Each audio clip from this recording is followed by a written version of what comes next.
Halo, selamat datang. Beberapa menit ke depan, kita akan coba bedah bareng-bareng ilmu di balik gimana sih seharusnya kita belajar dan mengajar bahasa. Ini bukan cuma soal benar atau salah tata bahasa ya, tapi lebih dalam lagi, tentang gimana otak kita sebetulnya membangun komunikasi, literally dari kepingan-kepingan dasarnya. Oke, kita mulai dari sebuah masalah yang kayaknya akrab banget buat kita semua, terutama yang pernah merasakan bangku sekolah.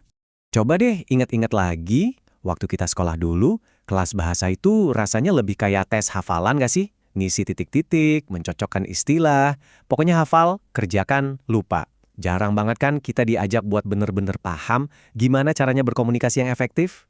Nah, ini dia inti masalahnya. Pengajaran bahasa itu seringnya terasa kaku dan mekanis. Padahal seharusnya kan jadi sebuah proses penemuan yang kreatif dan nyambung satu sama lain. Menurut jurnal Kolamuna, kita tuh terlalu fokus di aspek proseduralnya aja, bukan pemahaman konseptual tentang bagaimana sebetulnya bahasa itu bekerja. Kegiatan-kegiatan kayak gini pasti familiar banget. Disuruh menghafal jenis kata, cari subjek predikat objek, atau yang paling klasik, mengisi bagian yang kosong di teks, kadang tanpa perlu ngerti artinya. Ya, kita sih ngerjain langkah-langkahnya, tapi seringkali maknanya nggak nempel sama sekali. Inilah yang disebut prosedural tadi. Jadi, gimana cara benerinnya? Nah, jawabannya itu ada di ilmu bahasa atau linguistik. Ini semacam tool canggih yang bisa mengubah total cara kita lihat pengajaran bahasa. Kita mulai dari yang paling dasar ya, fonologi. Gampangnya, ini ilmu tentang bunyi.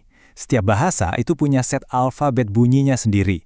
Sistem inilah yang bikin telinga kita bisa langsung bedain antara kata padi dan tadi, cuma karena satu bunyi kecil yang beda. Simple, tapi fundamental banget. Naik satu level, ada morfologi. Kalau fonologi itu soal bunyi, morfologi ini soal batu batanya kata. Anggap aja kayak main Lego. Kita punya kata dasar, terus kita tambahin imbuhan-imbuhan buat bikin kata baru dengan makna yang baru juga. Seru kan? Oke, batu batanya udah ada. Sekarang kita butuh cetak birunya. Itulah sintaksis. Ini adalah aturan main yang ngasih tahu kita kalau saya makan nasi itu kalimat yang benar. Tapi nasi makan saya itu, ya, jadi aneh. Sintaksis itu lem yang merekatkan kata-kata jadi sebuah makna yang utuh. Terakhir ada semantik. Inilah puncaknya, yaitu studi tentang makna. Semantiklah yang menghubungkan semua aturan tadi ke dunia nyata. Kenapa kalimat kucing mengejar tikus, maknanya beda banget sama tikus mengejar kucing, padahal kata-katanya sama persis? Nah, semantik yang menjelaskannya. Oke, teorinya kedengaran keren. Tapi gimana prakteknya di dunia nyata? Yuk kita lihat gimana pendekatan ilmiah ini dipakai buat melatih para guru generasi baru. Kita intip contoh nyata dari Universitas PGRI Yogyakarta.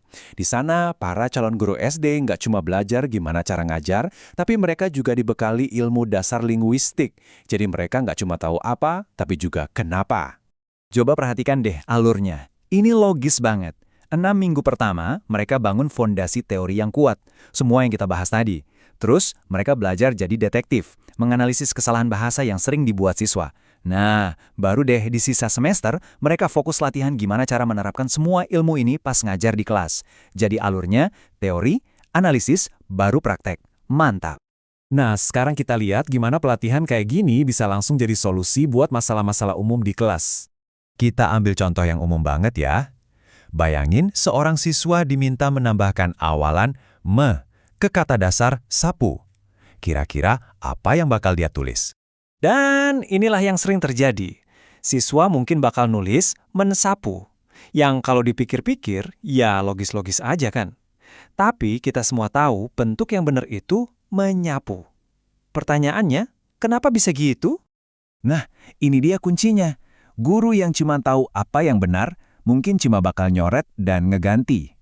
Udah, tapi guru yang paham morfologi, dia tahu alasan dibalik kesalahan itu. Dia bisa jelasin kalau ada aturan mainnya. Awalan me, kalau ketemu kata berawalan C, dia akan melebur jadi menye. Ini bukan aturan acak, ini bagian dari sebuah sistem. Jadi, intinya begini. Pengetahuan linguistik ini mengubah peran guru dari sekedar korektor yang ngasih tanda merah, jadi seorang diagnostik. Mereka bisa lihat polanya, jelasin kenapanya, dan bikin latihan yang pas sasaran. Inilah jembatan dari sekedar menghafal menuju pemahaman yang beneran mendalam. Sekarang kita sampai di kesimpulan, dan ternyata dampaknya itu jauh lebih besar dari sekedar jago tata bahasa. Kutipan dari jurnal Kolamuna ini merangkum semuanya dengan sempurna. Ketika kita mengajarkan sistem di balik bahasa, kita tuh nggak cuma ngajarin bahasa, kita sebetulnya lagi melatih cara berpikir. Betul. Dengan membongkar struktur bahasa, siswa jadi belajar cara menganalisis sistem, nemuin pola, dan menalar secara logis. Ini kan skill-skill fundamental yang kepake banget di mana-mana, dari matematika sampai sains. Pada akhirnya, ini bukan cuma soal bahasa. Ini tentang membangun pemikir yang lebih baik. Dan ini membawa kita ke pertanyaan terakhir buat direnungkan. Coba deh ingat-ingat lagi pengalaman belajar bahasa Anda dulu gimana? Apakah Anda diajari sistem di baliknya, atau cuma dikasih setumpuk aturan buat dihafal? Jawaban Anda mungkin bisa ngasih perspektif baru tentang betapa pentingnya ilmu di balik kata-kata yang kita pakai setiap hari.